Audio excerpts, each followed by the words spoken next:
Hi, it's Kai and welcome back to my channel. Today we are going to be doing a brand breakdown, which is where I take all of the fragrances in a fragrance sample kit or the fragrances that I own from a specific brand, and I rank and review each one of them. Today our target is Riddle. I was asked by someone to review my Riddle sample set, so I wanted to go through all again of the Riddle fragrances. They very kindly gifted this to me, but that is not going to make a difference because my OCD and probably the ADHD sense of justice to still be honest even when things are sent to me. So just because something is sent to me, you don't have to worry about me being completely biased on the way that it smells.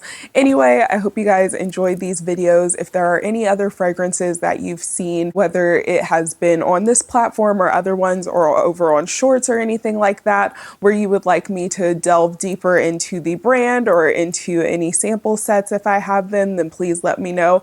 Or if there's just sample sets you guys are interested in me checking out and reviewing for you, please let me know and I definitely will check them out. Anyway, let's just stop the chatter and get into the Riddle sample set. Overall, I feel as though I enjoy the majority of the fragrances. There's only two of them that are just really not up my alley and ones that I would stay away from. I don't feel like the fragrances from Riddle are necessarily anything we haven't smelled before.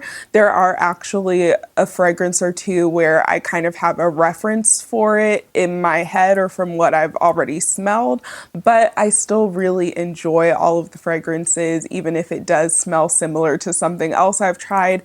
It makes it easier to like layer amongst my collection. Just in general, I feel like these oils are really good oils for layering because they're not something that has like all of these notes that are pulling you in a million different directions. I personally find them to last pretty much all day. As I've been learning more about perfumery, apparently when you have a fragrance oil or you retain the fragrance in like a oil type of structure, you get better lasting power. But when you mix it in with an alcohol base, alcohol is what gives it the projection so that other people smell you. So I feel like that's another reason that I like layering these as well, because if you want a little bit more projection, you can layer it with something else that's matching or use these to like play up a certain aspect of a fragrance that you're working with. But again, especially for someone who works from home, likes to be at home, spends a majority of her time at home, I don't necessarily need my fragrance to smell good for other people. I just need it to smell good for myself. And I feel like that's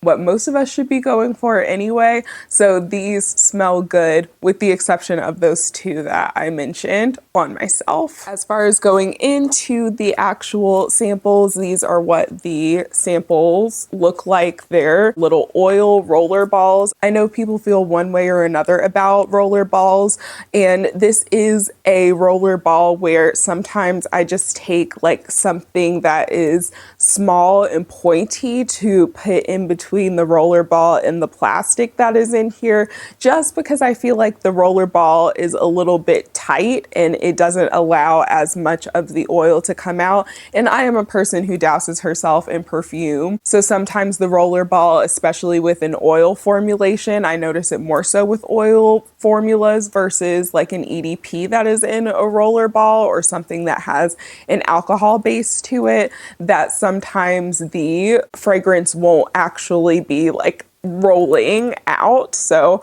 that is something that I did have to do for a few of these, but not that big of a deal personally. Into the ranking and review, my favorite of the fragrances is Voyeur. This is such a beautiful ambery vanilla. It's sweet but not too sweet. It almost kind of smells a little bit like that shea butter, just like a really, really pretty black girl that walks by. That's kind of what this smells like to me. I always say that because it smells like kind of expensive vanilla amber shea butter hair products. The notes that are in this one are vanilla, sandalwood, and amber. So again, something that is creamy. There may be like a little bit of a floral essence there, but it's not something that's super florally. It just smells absolutely beautiful. So again, this is my favorite. I love layering this with a whole bunch of different fragrances. Pretty much anything that has like a vanilla amber base, I might throw a little bit of this under. My next favorite is their scent Original, which has notes of amber and musk. And this is truly just one of those kind of clean girl ambery musk perfumes.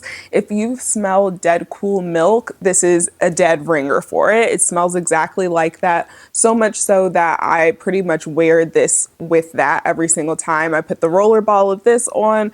I put Milk, like the spray, and the body lotion, because I have the body lotion as well. And when I did that, I actually have a jacket that I wore the day that I had kind of worn all of those products together, and it still smells like that. Every time I walk next to my little wardrobe that has that jacket in it, I can smell it. When I've put that jacket back on, I can still smell it. So they really do pack a punch, especially as far as longevity goes. And Dead Cool Milk is also another fragrance that, well, I think it technically has an alcohol base, it definitely has a higher concentration of oil. So these work and meld very well together. And like I said, they basically smell the exact same. This is for the people who don't want to smell like perfume, the people who perfume can give them headaches, but they still want to smell good, or for the people who apparently can't hold on to small objects like myself. My next favorite from them is Muse, and Muse is one of those beautiful solar floral coconut scents. It honestly, again, kind of smells like a hair care product. I wouldn't say it's, you know, an exact dupe or dead ringer for something like Way St. Bart's, but definitely within that kind of scent category. The notes in this are coconut, peony, magnolia, bergamot, sandalwood, and amber. So again, you get that coconut that is in there, but it's not a super dense coconut. It's not something that, you know, gets heady, or again, if you have issues with migraines, I don't think you would have an issue with this. It has a very like clean base to it. And then there's those florals, those solar florals that kind of give it that beachy tropical vibe. If you like beachy, coconutty floral perfumes, then this is definitely the one that you're gonna wanna try out from them. Next is the scent Sphinx, which has Egyptian musk, Egyptian musk and sandalwood in it. So it's one of those musky fragrances that instead of smelling super clean and almost soapy or shampooy, there's just a little bit of grit to it. Again, Egyptian musk almost smells a little bit kind of like spiced to me, but it's not something that I would say is spicy. It's also just really clean smelling as well, kind of like Original, but Original vamped up a little bit with a little something different. If I could put a visual to this scent specifically, it is the part of Uptown Girls where it's sheets of Egyptian cotton. Like, this is what I imagine Egyptian cotton, really nice, plush, 1,000 thread count. I don't even know if that's right, but like those super high thread count, because I think that matters, those types of sheets. Santal is okay, and it's a nice fragrance, but I have to give the caveat that I'm not big on the sandalwood, like Santal 33 end of sandalwood fragrances. I like when they're like creamy. Sometimes when they get a little bit more woody and crisp, they can either smell pickled on me, or they can, again, just smell a little bit sharp. This one is one that it leans maybe pickly for a quick second, but that goes away. But there's also something that is almost a little plasticky about this one. Otherwise, it's more of a crisp floral sandalwood than a super like creamy sandalwood, or even a very woody sandalwood. It's one that is tolerable on my skin, but I definitely prefer it mixed in with some of the other sandalwood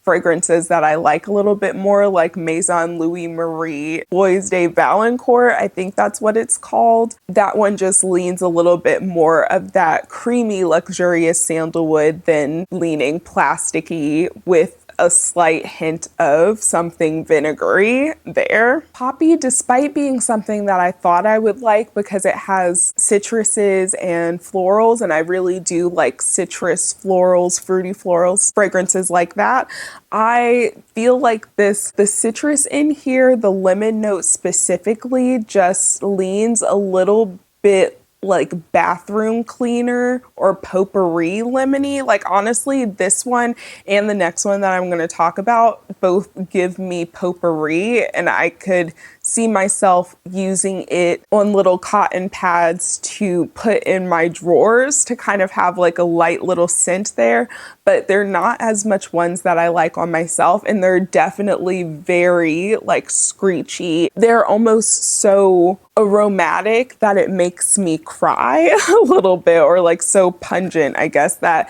it like makes my eyes want to water smelling it. The notes in here are orange blossom, lemon, rose, and ylang ylang. So again, you have a lot of citrus going on that kind of gives it that cleaner type of vibe. And then you have the rose in here, which is more of a dewy, thorny rose than a soft floral type of rose. And again, it's one of those that gives more potpourri than it does perfume. Similarly, there is X, which has notes of cardamom, sandalwood, rose, violet, jasmine, moss, and musk.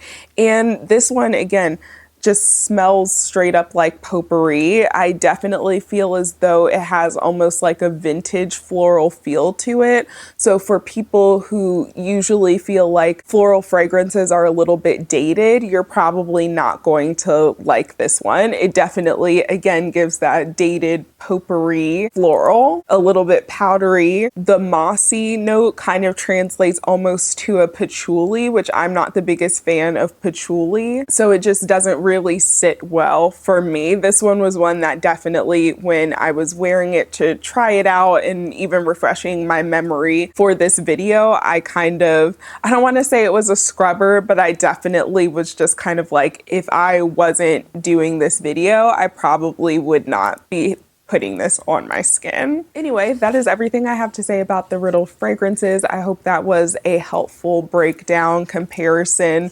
rundown of the brand, the fragrances, what they smell like, and whether they might be something that you're interested in or that would catch your nose. All in all, if I was going to purchase full sizes of these, it would probably be original, but then with original, I feel as though because I have something that I already have like a travel sprayer of, the Dead Cool Milk, that I wouldn't necessarily need to buy the full size of that. I also would potentially buy full sizes or upgrade, I guess I should say, Voyeur, Muse, and Sphinx. I really do enjoy those as well. Anyway, I hope you guys enjoyed this video and that you're safe and healthy wherever you are when you're watching this, and I will talk to you guys in the next one.